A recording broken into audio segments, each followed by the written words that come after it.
25টি প্রাচীন বৌদ্ধ বিহারে অগ্নিসংযোগ, লুটপাট, সে সঙ্গে বৌদ্ধদের 50টি ঘরবাড়ি, দোকান, ব্যবসা প্রতিষ্ঠান লুটপাট ও ধ্বংস করা হয়েছিল।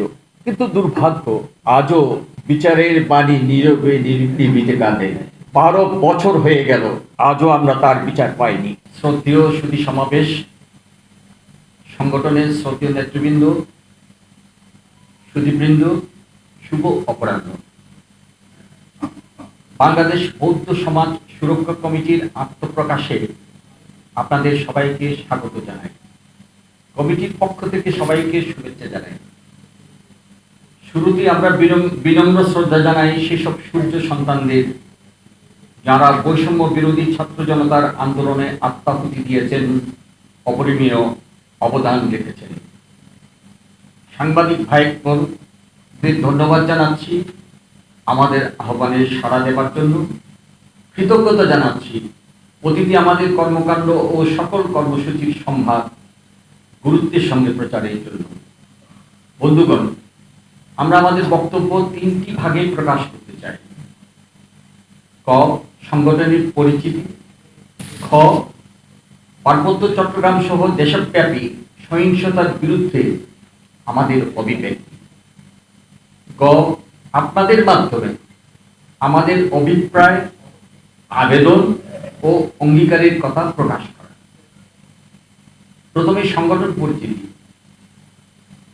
বাংলাদেশ বৌদ্ধ সমাজ সুরক্ষা কমিটি, ইংরেজিতে Bangladesh Buddhist community protection committee, একটি অরাজনৈতিক ধর্মীয়, বৌদ্ধ ধর্মীয়, সামাজিক, সাংস্কৃতিক সংগঠন।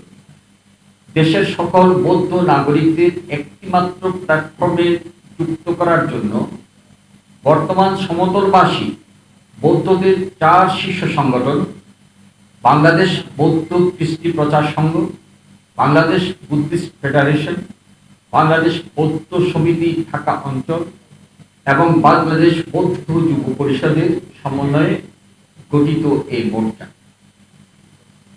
প্রাথমিক পর্যায়ে বাংলাদেশ বৌদ্ধ কৃষ্টি প্রচার সংঘের সভাপতি ও ঢাকা ধর্মরাজিক বৌদ্ধ মহাবিহারের মহাধ্যক্ষ, ভদন্ত বুদ্ধপ্রিয় মহাতেরকের চেয়ারম্যান এবং বৌদ্ধ নেতা ও মানবাধিকার কর্মী অশোক বড়ুয়া আমি নিজে সদস্য সচিব মনোনীত করে একটি শক্তিশালী কার্যকরী কমিটি গঠন করা হয়েছে। পরে সদস্য অন্তর্ভুক্ত করে এই সংগঠনের পরিধি আরো বিস্তৃতি লাভ করবে, যার শাখা প্রশাখা জেলা শহর থেকে প্রত্যন্ত অঞ্চলে ব্যাপৃত হবে। যেহেতু এই সংগঠন বৌদ্ধদের নিয়ে, তাই সংগঠনের মূল লক্ষ্য বৌদ্ধদের কল্যাণ। এর আদর্শ সমতায়, মমতায়, সম্প্রীতির ভাব সম্প্রসার। আপনাদের নিশ্চয়ই মনে আছে 2012 সনের 29 ও 30 সেপ্টেম্বরে রামু, উখিয়া, কক্সবাজার ও পটিয়ায় বৌদ্ধদের উপর অতর্কিত অভাবিত সাম্প্রদায়িক হামলায় 25টি প্রাচীন বৌদ্ধ বিহারে অগ্নিসংযোগ, লুটপাট, সে সঙ্গে বৌদ্ধদের 50টি ঘরবাড়ি, দোকান, ব্যবসা প্রতিষ্ঠান লুটপাট ও ধ্বংস করা হয়েছিল। যার পরিপ্রেক্ষিতে আমরা এভাবে সংগঠিত হয়ে বাংলাদেশের বৌদ্ধ সমাজ সুরক্ষা কমিটি গঠন করে এর ব্যানারে প্রতিবাদ মুখর হয়েছিলাম। যে প্রতিবাদের সঙ্গে দেশের গণমাধ্যম সংহতি প্রকাশ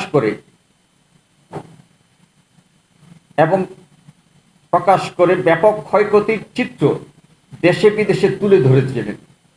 দলমত নির্বিশেষে দেশের সকল রাজনৈতিক দল এবং দেশের সকল ধর্মীয় সম্প্রদায়ের নাগরিকগণ বৌদ্ধদের পাশে এসে দাঁড়িয়েছিলেন।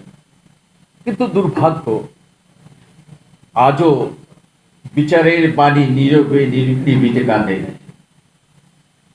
12 বছর হয়ে গেল, আজও আমরা তার বিচার পাইনি।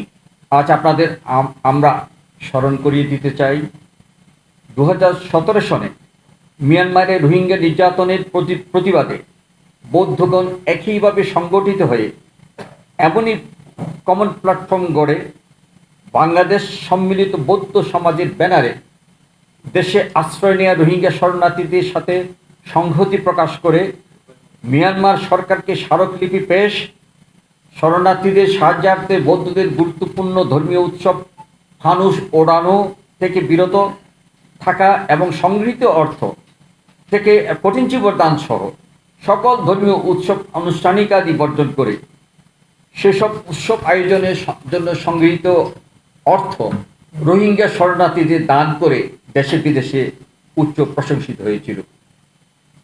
তারই ধারাবাহিকতায় এবারও দেশে চলমান সহিংসতার বিরুদ্ধে শান্তি ও সম্প্রীতির বাতাবরণ সৃষ্টির লক্ষ্যে বাংলাদেশ বৌদ্ধ সমাজ সুরক্ষা committee, Bangladesh Buddhist community protection committee এর ব্যানারে আমাদের এই অগ্রযাত্রা।